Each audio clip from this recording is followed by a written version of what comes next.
जनवरी CM योगी ने की बड़ी तैयारी। महाकुंभ में होगी योगी कैबिनेट, 22 जनवरी बनेगी सनातनी डेट।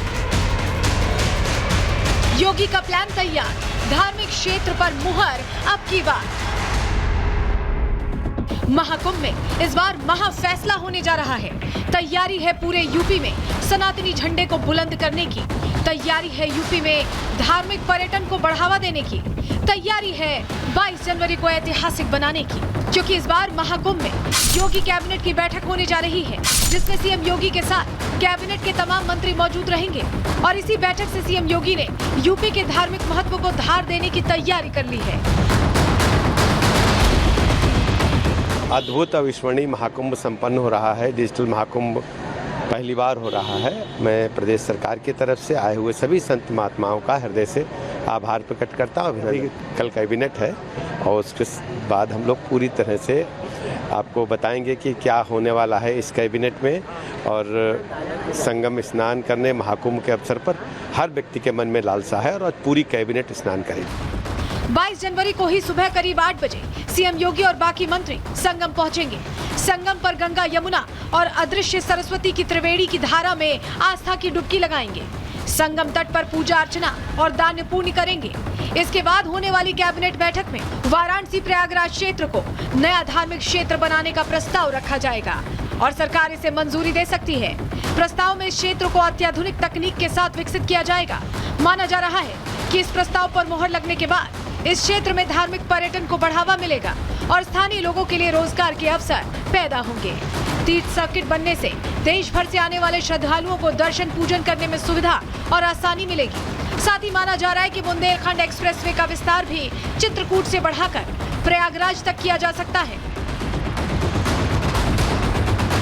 दरअसल हाल ही के दिनों में देखने को मिला है कि जो लोग महाकुंभ पहुंचे वो संगम में डुबकी लगाने के बाद वाराणसी में काशी विश्वनाथ मंदिर, अयोध्या में राम मंदिर, मिर्जापुर में विंध्याचल और चित्रकूट भी जाते हैं। ऐसे में इन सभी क्षेत्रों को जोड़ने से इन जिलों में विकास को नई उड़ान मिल सकती है और यही सीएम योगी का प्लान है। कैबिनेट बैठक की तारीख 22 जनवरी रखने के पीछे भी योगी का खास मकसद है। पिछले साल इसी तारीख को अयोध्या में राम मंदिर का लोकार्पण और रामलला की प्रतिमा की प्राण प्रतिष्ठा हुई थी और इस महाकुंभ में होने वाली इस कैबिनेट बैठक में सीएम योगी बड़ा फैसला कर 22 जनवरी का सनातनी महत्व और बढ़ाने की तैयारी कर रहे हैं। Bureau report, Republic Bharat. तो सनातन की स्थिति को ऐतिहासिक बनाने की जहां तैयारी है, उसी को लेकर जो प्रयागराज में संत समाज है वो भी उत्साहित दिख रहा है। सुनिए जरा उनका क्या कहना है। भारत राष्ट्र में राम मंदिर की स्थापना होना 500 वर्षों के अंतराल के बाद केवल राम मंदिर नहीं बल्कि राष्ट्र धर्म राष्ट्र बनने जा रहा है। धर्म की स्थापना हुई है। मुगल काल से ही और बहुत पहले से ही राम मंदिर जो ध्वस्त कर दिया गया था, 500 वर्षों के संघर्ष के बाद, हजारों हिंदुओं के कत्लेआम के बाद ये ऐसा सौभाग्य आया था। 22 जनवरी को 1 वर्ष व्यतीत हो गया है। आज उनकी इंग्लिश में कहें तो एनिवर्सरी है और ऐसे में तीर्थ क्षेत्र घोषित करना ये वास्तव में अपने आप में बहुत ही ऐतिहासिक है। साधुवाद देती हूँ अपने योग्य सुयोग्य हिंदू हृदय सम्राट योगी जी को, जिन्होंने सनातन की भावना को उपरोक्त और ध्यान में रखते हुए ये कदम उठाया है। तो सुना आपने, उत्साह पूरा है और कल जब योगी आदित्यनाथ पहुंचेंगे तो बैठक में क्या बड़े फैसले लेते हैं कल प्रहार में आपको बताएंगे। लेकिन चलिए आगे बढ़ते हैं अगले सेगमेंट की ओर और अब बात करने वाले हैं उत्तर प्रदेश की उस कड़ाई की, उस कानून व्यवस्था की जिसकी चर्चा हर राज्य में होती है, क्योंकि यूपी में योगी राज है।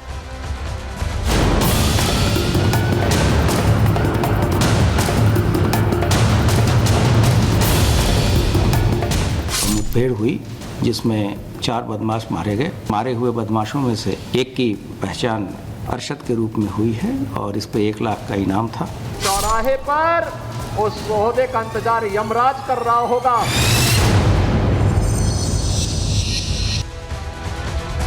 योगी आदित्यनाथ का यूपी पुलिस को क्लियर कट मैसेज है कि अपराध मुक्त उत्तर प्रदेश बनाना है और इसमें कोई कोताही बरती नहीं जाएगी। और यही वजह है कि यूपी पुलिस लगातार एक्शन मोड में दिखाई देती है और 1 लाख के इनामी को अब ढेर किया गया है, जिसका कहर पश्चिमी यूपी में देखा जा रहा था।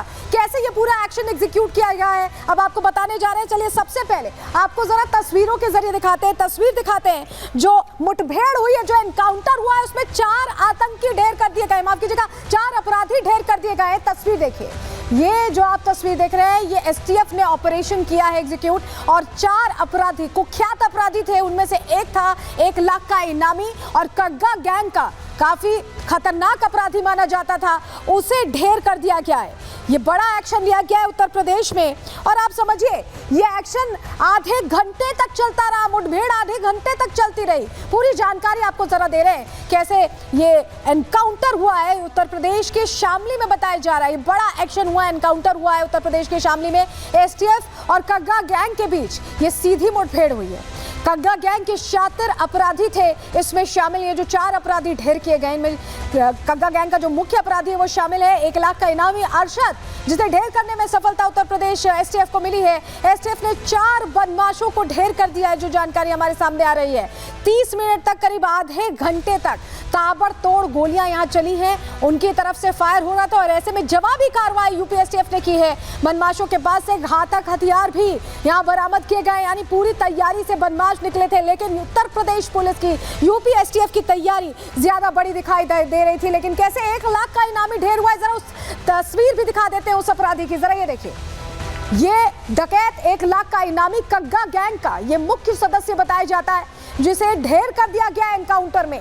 Clear message Uttar Pradesh police का यहाँ पर है कि उत्तर प्रदेश में अपराध बिल्कुल बर्दाश्त नहीं किया जाएगा, और अगर कोई अपराधी सोच रहा है कि इस तरह की वारदातों को अंजाम दे देगा तो हश्र ऐसा ही होगा। कैसे एक्शन लिया गया ये हमने आपको बताया, लेकिन क्या क्या नाम है इन आतंकियों के, चलिए जानकारी आपके सामने रख रहे हैं। अरशद ये पहला आतंकी जो ढेर किया गया है, माफ कीजिएगा अपराधी, और वहीं मंजीत भी ढेर किया गया, और इसके अलावा सतीश एक अपराधी का नाम बताया जा रहा है, जो कग्गा गैंग से इन तीनों का संपर्क था। एक अज्ञात है जिसकी पहचान की जा रही है अभी। ये चारों अपराधी कग्गा गैंग से यहाँ पर जुड़े हुए थे, और इन्हें ढेर करने में बड़ी सफलता मिली है। और इनके पास से कई ऐसे हथियार मिले हैं जो घातक हैं, जो बता रहे हैं कि अपराधी कितनी तैयारी से उत्तर प्रदेश में थे। ये जरा तस्वीर देखिए, देसी कट्टे इनके पास से बरामद किए गए हैं, पिस्टल्स बरामद की गई हैं। बदमाशों के पास जो ये हथियार हैं उन्हें सीज कर लिया गया है और जांच की जा रही है। लेकिन आपके सामने जरा ये जानकारी रख दें, तस्वीर तो हमने आपको दिखा दी, क्या क्या मिला है जान लीजिए। दरअसल पिस्टल मिली है, इसके अलावा तमंचा मिला है, देसी तमंचा, देसी राइफल, कारतूस, इन तमाम चीजों से लैस थे। और यही वजह है कि लगातार पहले गोली इनकी तरफ से चलाई गई, जिसके बाद यूपी एसटीएफ ने ये एक्शन लिया और इन्हें ढेर कर दिया है। वहीं इस पूरे एक्शन को लेकर प्रश्न खड़े किए जा रहे हैं। सदुद्दीन ओवैसी सवाल कर रहे हैं, सुनिए जरा। जो रूल ऑफ लॉ की बात संविधान करता है, रूल बाय गन का मामला है ये। कोर्ट किस लिए है, पब्लिक प्रोसिक्यूटर किस लिए है, बीएनएस किस लिए है? अगर ये सब अगर आप सिर्फ गन से इंसाफ को समझते हैं तो फिर इसकी ज़रूरत ही नहीं है। फिर